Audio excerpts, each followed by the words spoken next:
Hello বন্ধুরা, আজকে আমি আমার গোপাল সোনার স্নান করার ভিডিও তোমাদের সাথে শেয়ার করছি। আমি প্রতিদিন ঘুম থেকে উঠিয়েই সঙ্গে সঙ্গে গোপাল সোনাকে স্নান করাই না। প্রথমে উঠিয়ে ওকে একটু ভালো করে গঙ্গার জল দিয়ে মুখ হাত পা ভালো করে মুছিয়ে পরিষ্কার করিয়ে নিয়ে কিছু খাইয়ে দিই বা সেবা দিই। তারপরে একটু বেলা হলে ওর জলটাকে রোদে দিয়ে হালকা ন্যাচারালি গরম করে নিয়ে তারপর ওকে স্নান করাই। কারণ ও তো ছোটো বাচ্চার মতো, ওকে যদি সকালবেলা স্নান করে দিই ওরও তো ঠান্ডা লাগবে, এর জন্যই।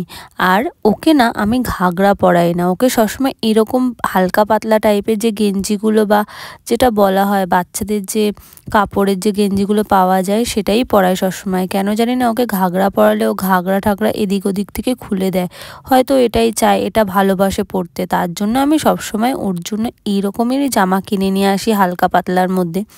গরমকাল শীতকাল দুটো কালেই ওকে এরকম জামাই পরাই। আর এরকম জামা পরতেও খুবই ভালোবাসে। সবাইকে রাধে রাধে। আরও ভিডিও আসছে, আপনারা দেখতে থাকুন।